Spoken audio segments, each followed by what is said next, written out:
നമസ്കാരം.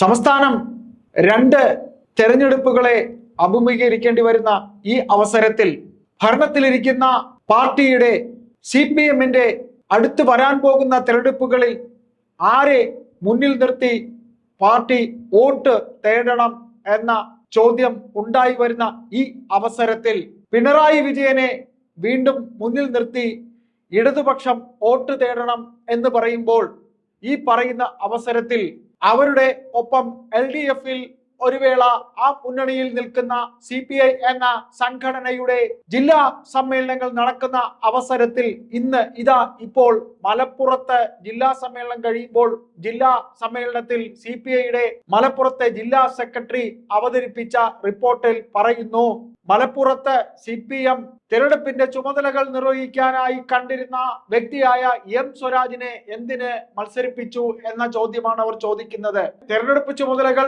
ഏൽപ്പിച്ചിരുന്ന M സ്വരാജ് എന്തിന് മത്സരിച്ചു? കൂടാതെ ഭരണവിരുദ്ധ വികാരം പൂർണ്ണമായി ഉണ്ടായിരുന്നു എന്നതിന്റെ പ്രതിഫലനമാണ് ഈ പറയുന്ന രീതിയിൽ നിലമ്പൂർ ഉപതെരഞ്ഞെടുപ്പിൽ കണ്ടത് എന്ന് CPI പറയുമ്പോൾ CPM-ന് എന്താണ് ഇതിൽ പറയാനുള്ളത്? നമുക്കിവിടെ ചോദിക്കാനുള്ളത് CPI, CPM, Kerala Congress, AM, Janata party, RJD, socialist ഇങ്ങനെയൊക്കെയുള്ള നിരവധി പാർട്ടികൾ ചേർന്ന ഒരു ഇടതു മുന്നണിയിൽ പിണറായി വിജയൻ എന്ന മുഖ്യമന്ത്രിക്കെതിരെ ഭരണവിരുദ്ധ വികാരം ഉണ്ടായിരിക്കുന്നു.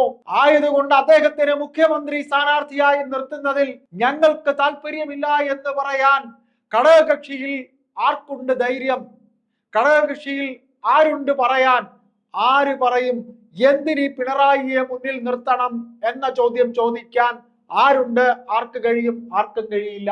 അപ്പോൾ നമുക്കിവിടെ പറയേണ്ടി വരും, ഒരു പ്രതിപക്ഷ നേതാവ് എന്ന രീതിയിൽ ബഹുമാനപ്പെട്ട VS അച്യുതാനന്ദൻ 2005 വരെ നടത്തിയ അദ്ദേഹത്തിന്റെ ജനകീയ മുന്നേറ്റ പ്രവർത്തനങ്ങൾക്ക് ശേഷം ഈ പറയുന്ന രീതിയിൽ 2016 ഒരു തെരഞ്ഞെടുപ്പിലേക്ക് അന്ന് കേരളം പോയ അവസരത്തിൽ അദ്ദേഹത്തിനെ ഒരു സ്ഥാനാർത്ഥിയാക്കാൻ പോലും തയ്യാറാവാതിരുന്ന കേരളത്തിലെ CPM കേരള ഘടകം എന്തിന് ഒടുവിൽ പോളിറ്റ് ബ്യൂറോ അവരുടെ കേന്ദ്ര ഘടകത്തിൽ നിന്ന് നിർദ്ദേശം വന്നു, VS-നെ മുഖ്യമന്ത്രിയാക്കി. VS ഭരിച്ചു. പേരിന് ഒരു മുഖ്യമന്ത്രിയായി VS. അദ്ദേഹത്തിന്റെ ഭരണം 2011 വരെ വന്നു. തുടർഭരണം കിട്ടുമെന്നായപ്പോൾ അതിനെ പാലം വലിച്ച് തള്ളിയിട്ട് കോൺഗ്രസ് പിന്നെയും ഭരണത്തിൽ കയറി. പിന്നീട് ഒരിക്കൽ കൂടി അദ്ദേഹത്തിനെ നിർത്തി 2016 ബഹുമാനപ്പെട്ട ഈ ഇപ്പോഴിരിക്കുന്ന മുഖ്യമന്ത്രി ഭരണത്തിൽ കയറി, രണ്ടാമതൊരിക്കലും കയറി. അപ്പോൾ നമുക്കുള്ള ചോദ്യം, അന്ന് VS-നെ മുഖ്യമന്ത്രിയാക്കാൻ കേരളത്തിലെ കേരള ഘടകം പോലും തീരുമാനിക്കാതിരുന്നപ്പോൾ പൊതുജനം മുന്നോട്ടിറങ്ങി അന്ന് VS-നെ മുഖ്യമന്ത്രിയാക്കണമെന്ന് പറഞ്ഞു. ഇവിടെ നമുക്ക് ചോദിക്കാനുള്ളത്, പിണറായി വിജയൻ എന്ന ഏകാധിപതിയുടെ ഭരണം നീണ്ട 9-10 വർഷം കേരളം സഹിച്ചു. കേരളത്തിലെ പൊതുജനങ്ങൾ പറയുന്നു, ഇനി ഇദ്ദേഹത്തിനെ മുഖ്യമന്ത്രി ആക്കണ്ട എന്ന് പറയാതെ പറയുന്ന അവസരത്തിൽ എന്തിന് CPM ഇങ്ങനെ ഒരു തീരുമാനമെടുക്കുന്നു? പിണറായി വിജയനെ വീണ്ടും മുഖ്യമന്ത്രി സ്ഥാനാർത്ഥിയായി കൊണ്ടുവയ്ക്കുന്നു. എന്തുകൊണ്ട് ഈ പാർട്ടിക്കകത്ത് ഒരാൾ പോലും പറയുന്നില്ല ഇദ്ദേഹം ജനഹിതത്തിനെതിരാണ്, മാധ്യമങ്ങൾ പറഞ്ഞു വരുത്തിയതല്ല, ജനങ്ങൾക്ക് ഇദ്ദേഹത്തോട് മാത്രമല്ല ഭരണവിരുദ്ധ വികാരം മൊത്തത്തിലുള്ളതാണ്, ആയതുകൊണ്ട് ഇദ്ദേഹത്തിനെ മത്സരിപ്പിക്കരുത് എന്ന് ജനം പറയുന്നു എന്ന് എന്തുകൊണ്ട് ഈ പാർട്ടിക്ക് ചിന്തിച്ചുകൂടാ? പാർട്ടി എന്തുകൊണ്ട് ചിന്തിക്കുന്നില്ല? ഘടകകക്ഷികൾ ഈ പറയുന്ന പോലെ കഴിഞ്ഞ 9 വർഷം ഈ ഭരണത്തിൽ ഉണ്ടായ പോലീസ് കെടുകാര്യസ്ഥതയുടെ നിരവധി കാര്യങ്ങളിൽ AKG സെന്ററിൽ ഒരു ചെറുവിരലരക്കാൻ പിണറായി വിജയനെതിരെ അല്ലെങ്കിൽ ഈ ഭരണത്തിനെതിരെ സംസാരിക്കാൻ ആർക്കെങ്കിലും കഴിഞ്ഞുവോ? ആർക്കും കഴിഞ്ഞില്ല. ഉദാഹരണം പറഞ്ഞാൽ തൃശൂർ പൂരം കലക്കിയതുമായി ബന്ധപ്പെട്ട് എത്ര തവണ ആരൊക്കെ സംസാരിച്ചിട്ടാണ് ഈ പറയുന്ന പിണറായി വിജയൻ ഒരു തീരുമാനമെടുത്തത്? അത് നാം കണ്ടതാണ്. ജനതാദളിലെ മാത്യു ടി തോമസും CPI-യിൽ വളരെ പേടിച്ച് സംസാരിച്ച ബിനോയ് വിശ്വവും ഒക്കെ കൂടെ ആണ് ഈ പറയുന്ന രീതിയിൽ MR അജിത് കുമാറിനെതിരെ ഒരു ചെറുവിരലെങ്കിലും പിണറായി വിജയൻ അനക്കിയത്. ഇപ്പോൾ ഈ ഭരണം അവസാനിക്കാറാകുമ്പോൾ കുപ്രസിദ്ധ കുറ്റവാളികൾ കണ്ണൂർ സെൻട്രൽ ജയിലിൽ നിന്ന് ചാടിയിരിക്കുന്നു. ഗോവിന്ദചാമി ജയിൽ ചാടിയിരിക്കുന്നു. ജയിൽ ചാടിയ ഇതിനെ സംബന്ധിച്ച സർക്കാർ അതിന്മേലുള്ള ആ ആരോപണത്തിന്മേൽ ആർക്കെതിരെ ശിക്ഷ വിധിച്ചിരിക്കുന്നു? കേവലം 2 ജയിൽ വാർഡന്മാർക്കെതിരെ ഈ സർക്കാർ ഈ പറയുന്ന രീതിയിൽ ഈ ഉദ്യോഗസ്ഥരെ എന്തിനു ഭയപ്പെടണം? ഇതാ കൊടും കുറ്റവാളികൾ പൊതുനിരത്തിൽ മദ്യപിച്ചിരിക്കുന്നു. ഇങ്ങനെ നിരവധി നിരവധി നിരവധി കാര്യങ്ങൾ ഈ സർക്കാരിനെതിരെ, പ്രത്യേകിച്ച് ആഭ്യന്തര വകുപ്പിനെതിരെ, പിണറായി വിജയനെതിരെ, ഒരു ഭരണാധികാരിയുടെ മകൾക്ക് എതിരെ വരെ കേസ് അന്വേഷണം, ED അന്വേഷണം പോയിരിക്കുന്നു, സാമ്പത്തിക തട്ടിപ്പ് അന്വേഷണം പോയിരിക്കുന്നു. അപ്പോ നമുക്കിവിടെ ചോദിക്കാനുള്ളത്, ഇവിടെ ഒരു മുന്നണി സംവിധാനമില്ലേ? മുന്നണി സംവിധാനത്തിനകത്ത് അവർക്കൊന്നും പറയാൻ സ്വരമില്ലേ, ശബ്ദമില്ലേ? എന്തിന് പിണറായി വിജയനെ വീണ്ടും നിങ്ങൾ മുഖ്യമന്ത്രിയാക്കണം? CPM എന്ന് പറയുന്ന പാർട്ടിക്ക് മറ്റൊരു മുഖത്തെ കാണിച്ചുകൂടെ?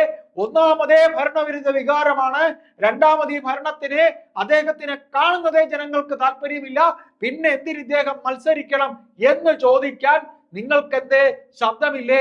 നിങ്ങളിപ്പോ നിലമ്പൂർ തെരഞ്ഞെടുപ്പ്, പാലക്കാട് തെരഞ്ഞെടുപ്പ്, ഉപതെരഞ്ഞെടുപ്പ്, ഇങ്ങനെ ഉപതെരഞ്ഞെടുപ്പിലെ തോൽവികളെ കുറിച്ചൊക്കെ തോൽവിക്ക് ശേഷം നടത്തുന്ന ഒരു അഭ്യാസ പ്രകടനം, അങ്ങനെ നടന്നു ഇങ്ങനെ നടന്നു എന്നൊക്കെയുള്ള റിപ്പോർട്ടിൽ ഇപ്പോൾ ഈ പറയുന്നതിൽ എന്തർത്ഥം എന്ന് ജനം ചോദിക്കുന്നു. നിങ്ങൾക്ക് ഇതിന്മേൽ ഒരു ശബ്ദമുയർത്താൻ കഴിയുമെന്നുണ്ടെങ്കിൽ ദയവായി CPM എന്ന് പറയുന്ന പാർട്ടി പിണറായി വിജയന്റെ മുഖമൊന്ന് മാറ്റി നിർത്തൂ, എന്നിട്ട് നിങ്ങൾ മറ്റാരെയെങ്കിലും മുന്നിൽ കാണിക്കൂ എന്ന് പറയാൻ നിങ്ങൾക്ക് ശബ്ദത്തിന് കരുത്തുണ്ടോ എന്ന് കേരള സമൂഹം ചോദിക്കുന്നു. അല്ലാതെ തെരഞ്ഞെടുപ്പ് നടന്നു കഴിഞ്ഞു, തോൽവി സംഭവിച്ചു, അതുകൊണ്ട് സംഭവിച്ചു, ഇതുകൊണ്ട് സംഭവിച്ചു എന്ന് ശേഷം പറയുന്നതിനേക്കാൾ മുൻകൂട്ടി നിങ്ങൾക്ക് പറയാൻ കഴിയുമോ? കഴിയേണ്ടതല്ലേ? കഴിയണം എന്നല്ലേ? കഴിയണം എന്ന് മാത്രമേ കേരള സമൂഹത്തിന് നിങ്ങളോട് പറയേണ്ടുള്ളൂ. ഈ പറയുന്ന രീതിയിൽ LDF എന്നൊരു മുന്നണി സംവിധാനം ഉണ്ട് എന്നുണ്ടെങ്കിൽ മുന്നണി സംവിധാനത്തിലൂടെ നിങ്ങൾക്ക് പറയാൻ കഴിയുമോ എന്ന് നമുക്കറിയില്ല. ഏതായാലും അതിന് കഴിയില്ല എന്നുള്ള കാര്യം ഉറപ്പാണ്.